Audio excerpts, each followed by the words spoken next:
Hello students, welcome to the fourth video lecture of the chapter Life Processes. In the last three lectures, we discussed in detail about basics of life processes, nutrition, digestion and digestion in human beings.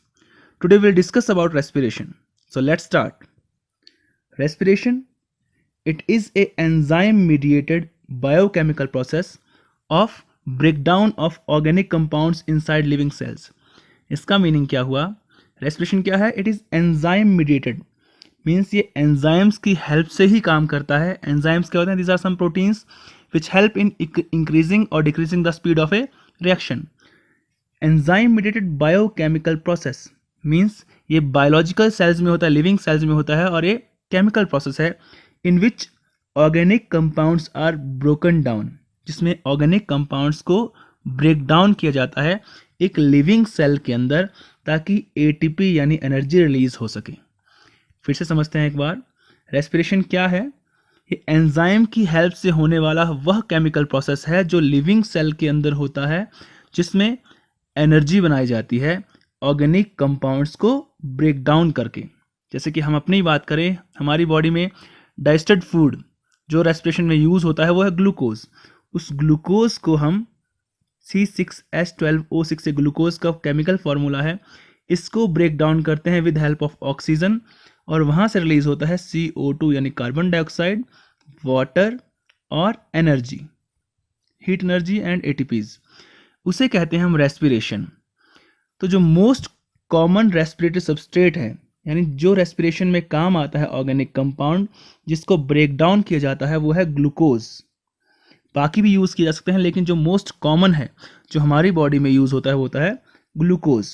इसी के breakdown से हम जो energy निकलती है उसको ATP में store कर लेते हैं, और यही एटीपी हमारी मेटाबॉलिक एनर्जी है जो हमारे डेली कामों में काम आती है. चाहे हम बोल रहे हैं, सुन रहे हैं, चल रहे हैं, सभी में एटीपी यूज़ होता है. अब बात करते हैं टाइप्स ऑफ रेस्पिरेशन की. रेस्पिरेशन मेनली दो टाइप का होता है, एरोबिक और anaerobic. As the name signifies itself, aerobic respiration means in which air or oxygen is used. The breakdown of respiratory substrate into carbon dioxide and water with help of oxygen. जब हम glucose को break down करेंगे with help of oxygen to release carbon dioxide and water, it is known as aerobic respiration, और ये होता है mitochondria के अंदर. अब हम सभी जानते हैं, हमने 9th क्लास में पढ़ा हुआ है कि माइटोकॉन्ड्रिया क्या होता है. एक यूकैरियोटिक सेल के अंदर न्यूक्लियस के अलावा कुछ ऑर्गेनेल्स होते हैं, जिनमें से एक है माइटोकॉन्ड्रिया.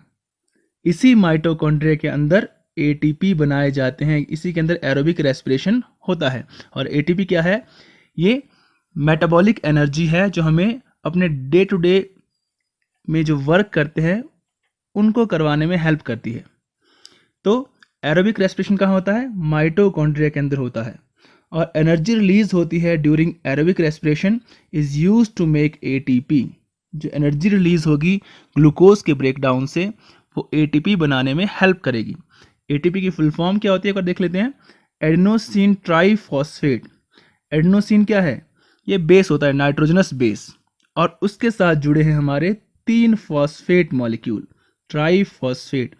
जो ये बॉन्ड्स हैं, यानी जो एनर्जी इन फॉस्फेट मॉलिक्यूल्स को एक साथ रखने में लगी हुई है, वही एनर्जी होती है एटीपी में स्टोर्ड. और जब ये बॉन्ड्स टूटते हैं, ये फॉस्फेट मॉलिक्यूल्स अलग होंगे, तो जो एनर्जी इनको जोड़ने में लगी हुई थी वो रिलीज हो जाएगी, और वही एनर्जी हमारी बॉडी में जो काम हो रहे हैं उनको करवाने में हेल्प करेगी. तो एडीपी प्लस फॉस्फेट यानी एडेनोसिन डाइफॉस्फेट, 2 फॉस्फेट मॉलिक्यूल हमारे पास, उनमें जब तीसरा फॉस्फेट जुड़ जाएगा तो बनेगा एटीपी यानी ट्राइफॉस्फेट. और एक एटीपी मॉलिक्यूल के मोल में 30.5 किलो जूल एनर्जी स्टोर होती है. अब मोल क्या होता है हमने केमिस्ट्री में पढ़ा होगा. तो 1 mole of ATP have 30.5 kilo joule of energy. ये कुछ बेसिक्स थे एरोबिक रेस्पिरेशन में, जहां हमने देखा एरोबिक रेस्पिरेशन है break down of a respiratory substrate with help of oxygen to release carbon dioxide and water. It takes place inside mitochondria and in which energy is released which is used to make ATP. अब बात करते हैं हम anaerobic respiration की। जैसा कि नाम ही बता रहा है एनएरोबिक, जहाँ पे हमारी ऑक्सीजन यूज नहीं होगी। Break down of respiratory substrate in absence of oxygen is called anaerobic respiration. और ये होता है एग्जाम्पल, जैसे यीस्ट सेल में जब बिना ऑक्सीजन के ब्रेकडाउन होता है तो ये पार्शियल इनकम्प्लीट ब्रेकडाउन होता है, जिससे इथेनॉल बनता है और कार्बन डाइऑक्साइड बनती है, साथ में less amount of energy in comparison to aerobic respiration. Aerobic respiration में क्या है, वहाँ कंप्लीट ब्रेकडाउन हो रहा है। C6 जो मॉलिक्यूल है हमारा ग्लूकोज वाला, उसमें कार्बन 6 होते हैं, उससे सिंगल कार्बन वाला मॉलिक्यूल बनता है, यानी सभी कार्बन अलग हो चुके हैं, कंप्लीट ब्रेकडाउन है। लेकिन एनारोबिक रेस्पिरेशन में कंप्लीट ब्रेकडाउन नहीं है, वहाँ जो ग्लूकोज मॉलिक्यूल है C6 वाला, उससे C2 वाला मॉलिक्यूल इथेनॉल बन रहा है यहाँ पे, यानी कंप्लीट ब्रेकडाउन नहीं है, अभी भी 2 कार्बन हमारे जुड़े हुए हैं। तो इस केस में लेस अमाउंट ऑफ एनर्जी निकलती है। फिर एनारोबिक रेस्पिरेशन हमारा मसल सेल में भी होता है, जहाँ पे लैक्टिक एसिड बनता है, और लैक्टिक एसिड क्या है, ये C3 मॉलिक्यूल है, यहाँ पे भी इनकम्प्लीट ब्रेकडाउन हो रहा है। जब भी रेस्पिरेशन में अगर ऑक्सीजन यूज नहीं हो रही है, उस टाइम में जो ब्रेकडाउन होगा वो इनकम्प्लीट होगा, जहाँ पे एनर्जी हमारी कम निकलेगी। तो इन तीनों ही प्रोसेस को हम समराइज करें तो जो ग्लूकोज का मॉलिक्यूल है C6H12O6, ये 6 कार्बन कंपाउंड है। साइटोप्लाज्म के अंदर सेल में, आप सभी जानते हैं अगर ये सेल है, इसमें बाहर की मेम्ब्रेन और न्यूक्लियस को छोड़ के जो अंदर का सारा मैटर है लिक्विड, इसको हम साइटोप्लाज्म कह देते हैं। साइटोप्लाज्म में EMP पाथवे की हेल्प से, +2 क्लास में पढ़ेंगे आप EMP पाथवे क्या है, ग्लाइकोलिसिस को ही EMP पाथवे बोलते हैं। इसका मतलब होता है एम्डन मेयरहॉफ पेरनस पाथवे। ये 3 साइंटिस्ट के नाम थे, उनके ही नाम से ये इस पाथवे का नाम रखा गया। तो ग्लूकोज साइटोप्लाज्म में ग्लाइकोलिसिस की हेल्प से पायरुवेट बनाता है, और पायरुवेट क्या है, ये 3 कार्बन कंपाउंड है, यानी साइटोप्लाज्म में ग्लूकोज का पार्शियल ब्रेकडाउन हो रहा है 6 कार्बन कंपाउंड से 3 कार्बन कंपाउंड बनेगा पायरुवेट, और इस केस में थोड़ी एनर्जी निकलेगी। मेनली इसमें 8 ATP मॉलिक्यूल निकलते हैं, जो आप 11th क्लास में पढ़ेंगे। इस पायरुवेट को अगर यीस्ट ब्रेक डाउन करे तो ये एनारोबिकली ब्रेक डाउन करेगा बिना ऑक्सीजन के, इन एब्सेंस ऑफ ऑक्सीजन। तो वहाँ से निकलेगा इथेनॉल, जो 2 कार्बन कंपाउंड है, प्लस कार्बन डाइऑक्साइड और एनर्जी। अगर इसी पायरुवेट को ब्रेक डाउन किया जाए मसल सेल में, वहाँ भी बिना ऑक्सीजन के ब्रेक डाउन होगा, तो वहाँ बनता है लैक्टिक एसिड, जो एक 3 कार्बन कंपाउंड है, और एनर्जी। अब ये मसल में ब्रेकडाउन कहाँ होता है, क्योंकि मसल्स तो ह्यूमंस में होते हैं। आपने देखा होगा जब भी आप फिजिकल एक्सरसाइज, बहुत ज़्यादा विग्रस एक्सरसाइज करेंगे, उस टाइम क्या होता है, आपको कुछ टाइम बाद के मसल में पेन होना शुरू होता है, क्योंकि एक्सरसाइज करने में बहुत एनर्जी लगती है। तो जो एरोबिक ब्रेकडाउन है ग्लूकोज का, उससे वो एनर्जी नीड पूरी नहीं हो पाती, तो हमारे मसल में बिना ऑक्सीजन के भी ग्लूकोज का ब्रेकडाउन हो जाता है, जिससे लैक्टिक एसिड बनता है, एनर्जी बन जाती है, और यही लैक्टिक एसिड हमें पेन क्रिएट करता है हमारे मसल्स में। तो फर्स्ट 2 केसेस में जो कौन करवा रहा है, एक यीस्ट और एक हो रहा है मसल सेल में। यहाँ पे एनारोबिक ब्रेकडाउन है किसका, पायरुवेट का, और यहाँ पे इथेनॉल जो 2 कार्बन कंपाउंड है और लैक्टिक एसिड जो 3 कार्बन कंपाउंड है बन रहा है। यहाँ पे जो एनर्जी निकलेगी वो कम होगी in comparison to breakdown in case of aerobic respiration, क्योंकि एरोबिक रेस्पिरेशन में कंप्लीट ब्रेकडाउन ऑफ ग्लूकोज होता है। यहाँ देखेंगे जब पायरुवेट का माइटोकॉन्ड्रिया में in presence of oxygen breakdown होगा तो हमें बनेगा कार्बन डाइऑक्साइड, ये सिंगल कार्बन कंपाउंड है, प्लस वाटर एंड एनर्जी। इस केस में एनर्जी ज़्यादा रिलीज होती है। तो यानी एरोबिक रेस्पिरेशन क्या है, मोर एफिशिएंट मेथड है ग्लूकोज को ब्रेक डाउन करने का। ये आपका जो फ्लो चार्ट है आपके बोर्ड एग्जामिनेशन में बहुत बार पूछा जाता है, इसलिए इसको ढंग से रिमाइंड कर लें। नेक्स्ट है जो एनर्जी रिलीज हुई रेस्पिरेशन में, वो यूज होती है एटीपी का सिंथेसिस करने में, यानी वहां से एटीपी बनाए जाते हैं ताकि जो एनर्जी है उसको हम बाद में भी यूज कर सकें। ये एटीपी जब हमारी बॉडी को एनर्जी की यूज़ होगी तो ये एटीपी ब्रेक डाउन होंगे और जो एनर्जी रिलीज होगी उससे हम अपने काम कर सकते हैं, बोलना, खाना पीना, सुनना, कुछ भी। एरोबिक रेस्पिरेशन में क्या चाहिए? सफिशिएंट अमाउंट ऑफ ऑक्सीजन चाहिए, क्योंकि बिना ऑक्सीजन के तो एरोबिक रेस्पिरेशन होता नहीं है। तो प्लांट्स के केस में वो ऑक्सीजन कहाँ से मिलती है? क्योंकि प्लांट्स में भी रेस्पिरेशन होता है। हमें लगता है कि प्लांट्स में क्या होता है, ओनली फोटोसिंथेसिस होती है जहाँ पे CO2 का यूज़ करके हम ग्लूकोज बना रहे हैं और O2 को बाहर निकाल रहे हैं, लेकिन प्लांट्स में भी रेस्पिरेशन होता है क्योंकि उन्हें भी चाहिए एनर्जी। तो प्लांट्स में ऑक्सीजन कहाँ से मिलती है? उनके पास होते हैं टाइनी पोर्स, जिनको हम स्टोमेटा कहते हैं। हमने अभी लास्ट टॉपिक्स में पढ़ा था फोटोसिंथेसिस केस में कि स्टोमेटा क्या होता है। These are tiny pores on the surface of leaf which help in exchange of gases in case of plants. और प्लांट में कि लीफ में लार्ज इंटरसेलुलर स्पेसिस भी होते हैं जहाँ पे गैसेस हमारी रह सकती हैं। और जो एक्सचेंज हो रहा है, मान लीजिए स्टोमेटा है, ओपनिंग ऑफ स्टोमेटा, जब भी ऑक्सीजन आएगी तो कैसे आएगी? डिफ्यूजन के थ्रू आएगी, from its higher concentration to lower concentration, क्योंकि एटमॉस्फेयर में ऑक्सीजन का कंसंट्रेशन क्या है? हाई होता है। प्लांट के अंदर कितना कैसा होता है? लो। तो डिफ्यूजन क्या होता है? Movement of a substance from its higher concentration to lower concentration. तो स्टोमेटा के थ्रू एटमॉस्फेरिक ऑक्सीजन एंटर कर जाती है प्लांट में, इसे कहते हैं हम डिफ्यूजन। रात के समय क्योंकि फोटोसिंथेसिस नहीं हो पाता है, वहाँ सनलाइट नहीं है उस टाइम, तो प्लांट्स हमारे CO2 को बाहर भेजते हैं, कार्बन डाइऑक्साइड को रिलीज कर देते हैं। लेकिन दिन के समय क्योंकि CO2 चाहिए फोटोसिंथेसिस में, CO2 यूज हो जाती है, तो दिन के समय ऑक्सीजन ही बाहर निकलती है।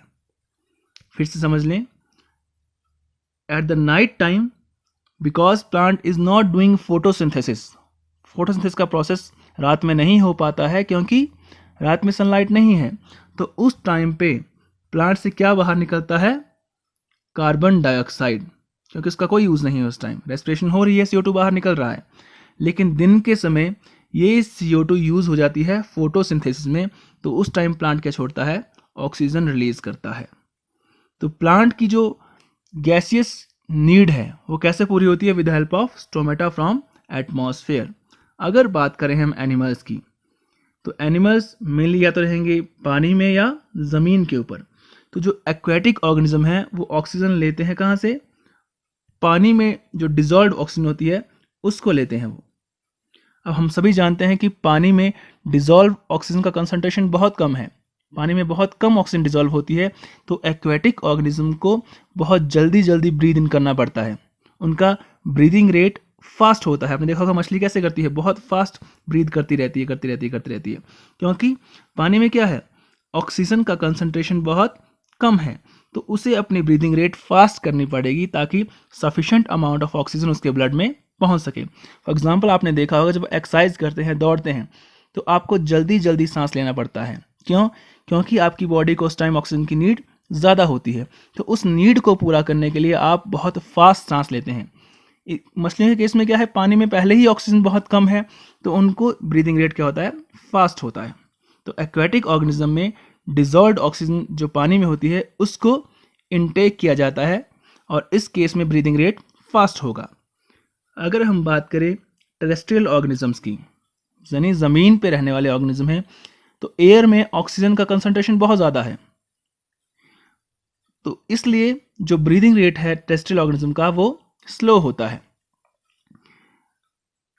तो हम किस तरह से ऑक्सीजन इनटेक करते हैं? जो हमारे नॉस्ट्रिल्स हैं, नाक होता है, नाक के थ्रू ऑक्सीजन हम इनटेक करते हैं, मुंह से भी करते हैं, लेकिन बेटर रहता है नाक से करना, क्योंकि नाक में एक स्पेशल एपरेटस है जिसके अंदर हमारे ब्लड वेसल्स ज़्यादा होती हैं, जिससे हमारी इनटेक की हुई जो गैस है वो गर्म हो जाती है और मॉइस्ट हो जाती है, और नाक में हेयर भी होते हैं, इससे उसका फिल्ट्रेशन हो जाता है। तो विद हेल्प ऑफ नॉस्ट्रिल हम ऑक्सीजन का इनटेक करते हैं, ये पहुंचती है ट्रैकिया तक। इसको डायग्राम के थ्रू समझते हैं। ये डायग्राम है, नॉस्ट्रिल के थ्रू हमने एयर का इनटेक किया, एयर हमने इनटेक की, वो जाती है हमारे बकल कैविटी और फेरिंक्स तक। फेरिंक्स के बाद जो आएगा उसको बोलते हैं लैरिंक्स या एडम्स एप्पल या वॉइस बॉक्स। लैरिंक्स के बाद एयर जाती है हमारी ट्रैकिया में, जिसको हम एयर पाइप कहते हैं, विंड पाइप कहते हैं। ट्रैकिया में आप देखेंगे, अगर इसको हम थोड़ा जूम इन करें, ट्रैकिया में आप देखेंगे ये लाइन्स सी बनी हुई हैं ऐसे। रियलिटी में क्या है, ये सी शेप के कार्टिलेजनस रिंग हैं, यानी कार्टिलेज से बने हुए रिंग जो सी शेप में है, ताकि वो इस ट्रैकिया को विंड जब एयर अंदर आएगी तो कहीं कोलैप्स ना हो जाए हाई प्रेशर लो प्रेशर के अंदर। तो उस टाइम पे उसको बचाने के लिए हमारे पास क्या है, ये सी शेप के रिंग होते हैं। तो एयर नेसल कैविटी के थ्रू ट्रैकिया तक पहुंचती है और ट्रैकिया से ये लंग्स में एंटर करती है। लंग्स में जो फर्स्ट पोर्शन आएगा एंटर करने वाला, इसको बोलते हैं हम ब्रोंकाई। जो फर्स्ट ब्रांचेस को बोलते हैं हम ब्रोंकाई। ब्रोंकाई के बाद सेकेंडरी ब्रांचेस बनती है, उसको बोलते हैं ब्रोंक्यूल्स। और ब्रोंक्यूल्स के बाद जो अल्टीमेट स्ट्रक्चर हैं गैसेस एक्सचेंज के लिए ब्लड तक पहुंचाने के लिए बोलते हैं एल्वियोली। ये बलून लाइक स्ट्रक्चर होते हैं इस तरह से। तो पहले नेसल कैविटी, फिर लैरिंग्स, ट्रैकिया, ब्रोंकाई, ब्रोंक्यूल्स और एल्वियोली। इस तरह से हमारा एयर का पैसेज होता है हमारी बॉडी के अंदर। इसको फिर से फ्लो चार्ट से देखते हैं हम। तो हमने देखा नॉस्ट्रिल के थ्रू एयर अंदर आई, वो ट्रैकिया तक पहुंचती है। ट्रैकिया में क्या स्पेशल फीचर है, it have C shaped cartilaginous ring, cartilage से बने हुए रिंग जो हमारी विंड पाइप को, ट्रैकिया को कोलैप्स होने से बचाते हैं। ट्रैकिया से ये लंग्स में इंटर कर जाती है एयर, और लंग्स में कहाँ होती है, ये ब्रोंकाई में पहुंचती है। ब्रोंकाई ये प्राइमरी ब्रांचेस हैं ट्रैकिया की। ब्रोंकाई के बाद सेकेंडरी ब्रांचेस होंगे, इसको बोलते हैं ब्रोंक्यूल्स। और ब्रोंक्यूल्स के बाद बलून लाइक स्ट्रक्चर जो गैसेस को पहुंचा देंगे ब्लड में, उन्हें बोलते हैं एल्वियोली। वहां तक एयर पहुंच जाती है और एल्वियोली से ब्लड तक पहुंच जाएगी। अब इसको हम डिटेल्स देखेंगे। एल्वियोली, क्योंकि लंग्स का जो मेन स्ट्रक्चर है गैसेस एक्सचेंज में वो है एल्वियोली, तो एल्वियोली को हम डिटेल में पढ़ने वाले हैं। These are balloon-like structure which provide larger surface for exchange of gases। यानी ये बलून की तरह के स्ट्रक्चर हैं जो सरफेस एरिया बढ़ा देते हैं ताकि ज़्यादा से ज़्यादा गैस हमारे ब्लड तक पहुंच सके।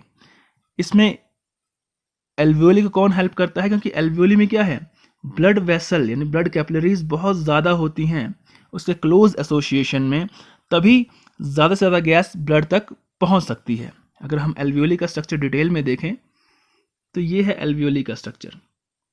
This is alveoli. हमने कहा it is a balloon like structure. ये देखिए, this is a balloon like structure which increase the surface area for exchange of gases. अब हमने कहा ब्रोंक्यूल से, इन ब्रोंक्यूल से गैस हमारे एल्वियोली तक पहुंचती है, और जो हमने इनहेल की हुई गैस उसमें क्या ज़्यादा, उसमें ऑक्सीजन ज़्यादा होती है, कार्बन डाइऑक्साइड कम होती है। अब इस एरिया में अगर हम यहाँ देखें, इस एरिया में ऑक्सीजन का कंसंट्रेशन क्या हुआ, ज़्यादा हुआ। जो ये वेन्स हमारा ब्लड कैपिलरीज हैं जो हमारा यूज़ किया हुआ ब्लड लेके आ रही हैं वापस, उसमें क्या होगा, ऑक्सीजन कंसंट्रेशन कम होगा। तो फ्रॉम हाई कंसंट्रेशन ऑक्सीजन का ट्रांसपोर्ट हो जाता है टू लोअर कंसंट्रेशन यानी ब्लड में, यानी यहाँ से ऑक्सीजन हमारे ब्लड तक पहुँच जाती है विद हेल्प ऑफ डिफ्यूज़न। अगर हम बात करें कार्बन डाइऑक्साइड की, क्योंकि जो ब्लड हमने हमारी बॉडी में यूज़ हो चुका है उसमें O2 यूज़ हो चुकी है, उसमें क्या बचा हुआ है, कार्बन डाइऑक्साइड बचा हुआ है, यानी इस ब्लड में CO2 का कंसंट्रेशन ज़्यादा होगा। यहाँ पे एल्वियोली में CO2 कंसंट्रेशन कार्बन डाइऑक्साइड का कम होगा। तो from higher concentration CO2 moves into alveoli. तो इस तरह से ऑक्सीजन और कार्बन डाइऑक्साइड का मूवमेंट हो रहा है एल्वियोली से ब्लड में, ब्लड से एल्वियोली में। इसलिए हमारा एल्वियोली क्या है, ये बेस्ट स्ट्रक्चर है गैसेस के एक्सचेंज के लिए। एक तो सरफेस एरिया बढ़ा रहा है, सेकंड इसकी एपिथेलियल मेम्ब्रेन है, बहुत थिन होती है, यहाँ से डिफ्यूजन हमारा इजीली हो जाता है। ये एपिथेलियल मेम्ब्रेन मॉइस्ट होती है, इसलिए डिफ्यूजन हमारा इजी हो जाता है। और इसके आसपास क्या है, ब्लड कैपिलरीज हैं, जहाँ से हमारे अवेलेबिलिटी ऑफ गैसेस इजी हो जाती है। तो इस तरह से हमारी बॉडी में गैसेस का एक्सचेंज होता है। अब बात करें, हमने सुना होगा वर्ड ब्रीदिंग। ब्रीदिंग और रेस्पिरेशन दो डिफरेंट वर्ड होते हैं। हम सभी को लगता है कि ब्रीदिंग रेस्पिरेशन एक ही होगा, लेकिन ये क्या है, दो डिफरेंट वर्ड हैं। ब्रीदिंग क्या होती है? This is a physical process. क्या है ये? फिजिकल प्रोसेस है जो गैसेस का इनटेक और आउटटेक कर रहा है, यानी inhale of A gas and exhale of A gas, it is called breathing. Physical process जो हमारी बॉडी में गैस लेके आ रहा है और गैस बाहर निकाल रहा है, ठीक है। ये मसल्स की और डायफ्राम की हेल्प से होता है। डायफ्राम क्या है? जो फ्लोर है हमारी थोरेसिक कैविटी का, उसे बोलते हैं हम डायफ्राम। अगर बताऊँ इस तरह से, अगर ये लंग्स हैं, इस तरह के लंग्स हैं, ये ट्रैकिया यहाँ से आई, ये एल्वियोली, सॉरी ब्रोंकाई, ब्रोंक्यूल्स होंगे, और ये लंग्स हैं। तो इसका जो फ्लोर होगा उसे बोलते हैं हम डायाफ्राम। जब डायाफ्राम ऊपर उठेगा तो क्या होगा? लंग्स हमारे थोड़े पिचक जाएंगे, उससे अंदर प्रेशर बढ़ जाएगा और हमारी गैस सारी बाहर निकल जाएगी। अगर ये डायफ्राम नीचे जाएगा, नीचे मूव होता है, इस तरफ मूव होता है, तो लंग्स का एरिया क्या हो जाएगा? बढ़ जाएगा। यहाँ प्रेशर कैसा हो जाएगा? लो हो जाएगा। तो बाहर से गैस अंदर आ जाती है। इस तरह से ब्रीदिंग और ब्रीद आउट होता है। For breathing ribs get raised and diaphragm flatten. हमने कहा अगर ये लंग्स हैं इस तरह से, तो रिब्स क्या होती हैं? जो हमारी हड्डियां हैं ऊपर, रिब केज, ये ऊपर उठ जाता है, हड्डियां ऊपर उठ जाएंगी, डायफ्राम नीचे आ जाएगा, जिससे इस जगह का एरिया बढ़ जाएगा। एरिया बढ़ने से क्या होता है? यहाँ पे प्रेशर लो हो जाता है। बाहर हवा का प्रेशर क्या है? ज़्यादा है। From higher pressure to lower pressure air का मूवमेंट हो जाता है, उसको बोलते हैं हम इनहेलेशन। इसका उल्टा, जब हमें गैस बाहर छोड़नी है, अगर ये लंग्स हैं, डायफ्राम ऊपर उठेगा, यानी लंग्स का सरफेस एरिया, हमारा लंग्स का एरिया वॉल्यूम कम हो गया, रिब्स अंदर को मूव करेंगी तो हमारे लंग्स क्या हो जाएंगे? थोड़े कॉन्ट्रैक्ट हो जाएंगे। तो यानी अंदर का एरिया क्या हो गया? कम हो गया। अंदर का एरिया कम होने से क्या होगा? यहाँ प्रेशर बढ़ जाएगा। बाहर इसके मुकाबले प्रेशर क्या होता है? कम। तो हमारी एयर मूव आउट यानी एक्सहेल हो जाती है। इस तरह से हमारी जो एयर है वो इनटेक या आउटटेक हो जाती है विद हेल्प ऑफ ब्रीदिंग, और जहाँ पे हेल्प करता है हमारा रिब केज और डायफ्राम। अब बात करते हैं हमारे रेस्पिरेटरी पिगमेंट यानी हीमोग्लोबिन की। सॉरी, हम बात कर रहे थे ब्रीदिंग और रेस्पिरेशन में फ़र्क की। ब्रीदिंग हमने कहा एक फिजिकल प्रोसेस है जहाँ पे गैसेस का एक्सचेंज हो रहा है ओनली, लेकिन रेस्पिरेशन क्या है? उस गैस का यानी ऑक्सीजन का यूज़ करके फूड को ब्रेक डाउन करना, ग्लूकोज को ब्रेक डाउन करना, ताकि वहाँ से एनर्जी निकल सके। तो वो कैसा हुआ? आपका बायोकेमिकल प्रोसेस हुआ। रेस्पिरेशन कैसा है? बायोकेमिकल प्रोसेस है जहाँ पे एनर्जी रिलीज हो रही है with help of break down of food. लेकिन ब्रीदिंग में ओनली क्या है? फिजिकल प्रोसेस है जहाँ पे ओनली गैसेस का एक्सचेंज हो रहा है। तो अब बात करते हैं हम हीमोग्लोबिन की, जो क्या है? रेस्पिरेटरी पिगमेंट है। आप सभी जानते हैं हमारे ब्लड का कलर लाल होता है क्योंकि हमारे ब्लड के जो आरबीसी हैं, रेड ब्लड सेल हैं, उनमें हीमोग्लोबिन होता है। हीम यानी आयरन, ग्लोबिन यानी प्रोटीन, यानी इस पिगमेंट में आयरन होता है। तभी कहते हैं कि ब्लड की कमी हो जाए किसी को तो उसको आयरन खाना चाहिए। तो it is a respiratory pigment in human beings. एक ऐसा है रेस्पिरेटरी पिगमेंट है ह्यूमन बींग्स में, and it has high affinity for oxygen. इसके पास क्या है? ये ऑक्सीजन को बहुत जल्दी अट्रैक्ट कर लेता है। एक हीमोग्लोबिन का मॉलिक्यूल 4 ऑक्सीजन के मॉलिक्यूल को अट्रैक्ट करता है, अपने साथ बाइंड करके रख सकता है। उसी हेल्प से ये ऑक्सीजन ट्रांसपोर्ट होती है फ्रॉम ब्लड टू सेल्स, क्योंकि हीमोग्लोबिन के साथ मिल जाता है, वो बनाता है ऑक्सी हीमोग्लोबिन। एक हीमोग्लोबिन का मॉलिक्यूल 4 ऑक्सीजन के मॉलिक्यूल को लेकर जाता है सेल तक और वहां पे उसको रिलीज करता है। फिर वही सेल माइटोकॉन्ड्रिया में उस ऑक्सीजन का यूज करके एटीपी बनाता है रेस्पिरेशन के थ्रू। फिर हीमोग्लोबिन कहाँ होता है? आरबीसी के अंदर, यानी रेड ब्लड सेल के अंदर। रेड ब्लड सेल ही हमारी ऑक्सीजन को कैरी करने का काम करते हैं। Hence oxygen is transported with help of haemoglobin. अगर कार्बन डाइऑक्साइड की बात करें, कार्बन डाइऑक्साइड क्या होती है? वो मोर सॉल्युबल है किसमें? ब्लड प्लाज्मा में। तो वो एज आयंस सॉल्युबल फॉर्म में ट्रेवल होती है एज बायोकार्बोनेट आयंस। तो जो ब्लड प्लाज्मा है उसमें as bicarbonate ion carbon dioxide travel करती है, वो हीमोग्लोबिन के साथ ज़्यादा ट्रैवल नहीं करती। तो इस तरह से हमारी बॉडी में कार्बन डाइऑक्साइड और ऑक्सीजन का ट्रांसपोर्ट होता है। फिर से देख लेते हैं कि जो हीमोग्लोबिन मॉलिक्यूल है वो ऑक्सीजन के मॉलिक्यूल को बाइंड करता है और बनाता है ऑक्सी हीमोग्लोबिन। यही ऑक्सी हीमोग्लोबिन मॉलिक्यूल ब्लड की हेल्प से कहाँ पहुँच जाता है? सेल में पहुँच जाता है। ब्लड की हेल्प से क्यों? क्योंकि हीमोग्लोबिन कहाँ पे है? ब्लड में ही, आरबीसी में है। लेकिन जो CO2 मॉलिक्यूल है वो आपके ब्लड प्लाज्मा में कंबाइंड होके as bicarbonate ions HCO3 negative ions blood में ट्रेवल कर जाता है। तो इस तरह से हमारी बॉडी में ट्रांसपोर्ट होता है ऑक्सीजन और कार्बन डाइऑक्साइड का। हमारे लंग्स में हमेशा एक रेजुअल वॉल्यूम ऑफ एयर रहता है। रेजुअल वॉल्यूम यानी अगर हमने पूरी सांस बाहर भी छोड़ दी, एक्सेल आउट भी कर दी, फिर भी हमारे लंग्स में कुछ अमाउंट ऑफ गैस रहेगा, ताकि अगर हम सांस रोक भी दें तो भी हमारी बॉडी में गैस का सप्लाई बना रहे। तो आज के चैप्टर में हमने देखा कि किस तरह से रेस्पिरेशन होता है। रेस्पिरेशन के मेनली दो टाइप हैं, एरोबिक और एनरोबिक रेस्पिरेशन। एरोबिक रेस्पिरेशन में ऑक्सीजन की हेल्प से हम ग्लूकोज का ब्रेक डाउन करते हैं और वहाँ से ATP बनाते हैं, और ये मेनली कहाँ होता है? माइटोकॉन्ड्रिया में। एनरोबिक रेस्पिरेशन में हम फॉर एग्जांपल यीस्ट और मसल सेल में ब्रेक डाउन होता है ग्लूकोज का, जिससे इथेनॉल और लैक्टिक एसिड बनता है रिस्पेक्टिवली। एरोबिक रेस्पिरेशन में ज़्यादा अमाउंट ऑफ एनर्जी निकलेगा क्योंकि वहाँ पे कंप्लीट ब्रेक डाउन हो रहा है, लेकिन एनरोबिक रेस्पिरेशन में कंप्लीट ब्रेक डाउन नहीं होता है, जहाँ से लेस अमाउंट ऑफ एनर्जी निकलता है। इस चार्ट में हम समराइज करते हैं कि ग्लूकोज को साइटोप्लाज्म के अंदर ब्रेक डाउन किया गया पायरुवेट में। पायरुवेट को इन एब्सेंस ऑफ ऑक्सीजन यीस्ट ने ब्रेक डाउन किया, तो इथेनॉल बना, कार्बन डाइऑक्साइड बना और एनर्जी बनी। अगर मसल में वो बिना ऑक्सीजन के ब्रेक डाउन होता है पायरुवेट, तो लैक्टिक एसिड बनेगा और एनर्जी बनेगी। लेकिन अगर माइटोकॉन्ड्रिया में in presence of oxygen break down होगा, तो वहाँ से कंप्लीट ब्रेक डाउन के बाद कार्बन डाइऑक्साइड, वाटर और एनर्जी मिलेगी। तो ये रेस्पिरेशन इस तरह से होता है एरोबिक और एनरोबिकली। हमारी बॉडी में नॉस्ट्रिल्स के थ्रू एयर मूव करती है टू ट्रैकिया। ट्रैकिया में C शेप के रिंग होते हैं जो हमारी ट्रैकिया को कोलैप्स होने से बचाता है।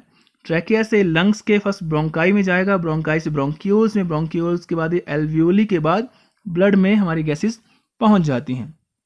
हमने देखा क्योंकि एयर में अमाउंट ऑफ ऑक्सीजन ज़्यादा है, इसलिए टेरेस्ट्रियल ऑर्गेनिजम्स में ब्रीदिंग रेट स्लो होता है, लेकिन जो एक्वेटिक ऑर्गेनिज्म है वहाँ पे ब्रीदिंग रेट फास्ट होगा क्योंकि वाटर में अमाउंट ऑफ डिजॉल्व्ड ऑक्सीजन कम होता है। फिर हमने देखा गैसेस के एक्सचेंज के लिए ह्यूमंस में सबसे मेन स्ट्रक्चर है एल्वियोली, जो होता है बलून लाइक स्ट्रक्चर, जो एरिया बढ़ा देता है गैसेस के एक्सचेंज के लिए। और ये बलून लाइक स्ट्रक्चर है इस तरह का, जिसके पास ब्लड कैपिलरीज की सप्लाई बहुत ज़्यादा है, तो यहाँ से ऑक्सीजन ब्लड में पहुँच जाती है और कार्बन डाइऑक्साइड वापस आ जाती है। फिर हमने देखा कि ब्रीदिंग और रेस्पिरेशन में फ़र्क होता है। Breathing is a physical process in which gases are exhaled और inhaled only, but respiration is a biochemical process in which food is broken down to form energy.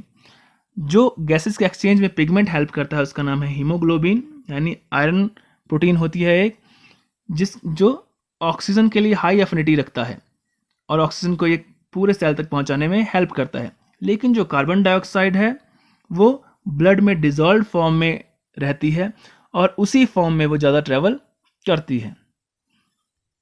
Hope आपको ये लेक्चर अच्छा लगा होगा, अच्छे से समझ आया होगा।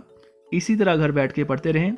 नेक्स्ट चैप्टर में हम कंटिन्यू करेंगे इसी नेक्स्ट टॉपिक को, जिसका नाम है transportation in human beings. So enjoy studies. Thank you. Have a nice day.